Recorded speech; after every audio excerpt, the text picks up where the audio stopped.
Exercise is one of the most talked about habits for mental well-being, and for good reason. The connection between movement and mood has moved far beyond gym culture or lifestyle advice. It is now a serious conversation about mental health, stress relief, and building long-term resilience. The big question is not whether exercise can help. It is how much it helps and which types of activity matter most. This guide breaks down the science-informed case for exercise and shares practical ways to make it stick without pressure. Physical activity affects the body and brain at the same time. Let's look at why movement changes mood.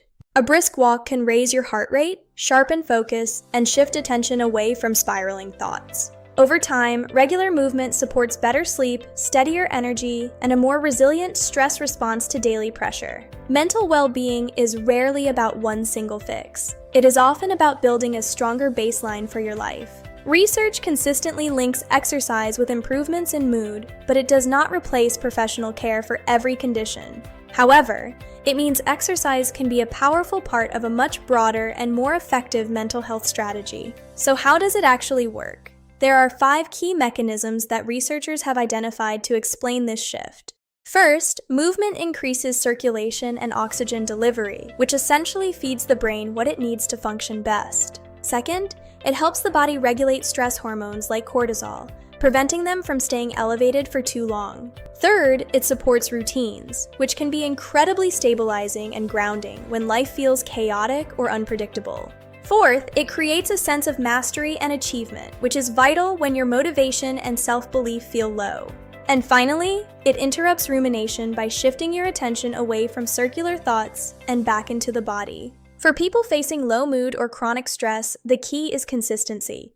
A 5-minute walk is better than no walk. But what kind of exercise is best? Remember, the most effective routine is always the one you can actually repeat. Let's start with walking. It's one of the most practical, free, and accessible forms of movement available to us. A walk can be long or short, solo or social, outdoors or indoors. It fits easily into even the busiest schedules. If anxiety is part of the picture, walking can feel much less intimidating than a high-intensity class or competitive sport.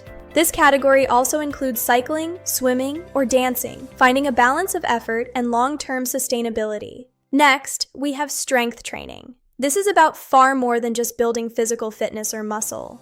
Resistance training builds confidence, structure, and a very tangible sense of progress over time. For some, lifting weights creates a clear, measurable path that feels motivating when emotional well-being is unstable.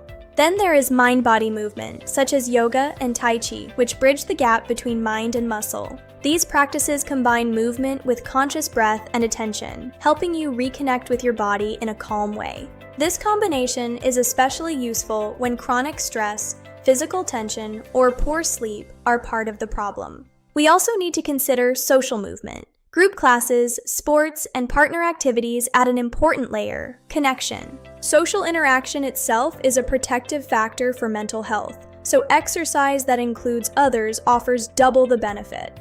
But how do you start when your energy is low or your mind feels heavy? This is the biggest hurdle for most. The secret is to lower the bar. If a workout feels like too much, try just 5 minutes. Just 5 minutes is a win. Don't force a routine you hate. Find the movement that brings a spark of joy or at least a sense of peace. Building a routine doesn't have to be another source of pressure in your life. It's a tool to support you, not judge you. Even small doses of activity can feel meaningful when life gets overwhelming. It's about building a stronger baseline. The most sustainable movement is the one you enjoy enough to do again tomorrow, and the day after that. Movement is one of the most powerful tools we have for our minds. It's about building a life that supports you. You don't need to be an athlete to start. You just need to move your body, one small, intentional step at a time. Start building your mental resilience through movement today. Find what works for you and keep going. Mind and motion. Resilient mind, active body.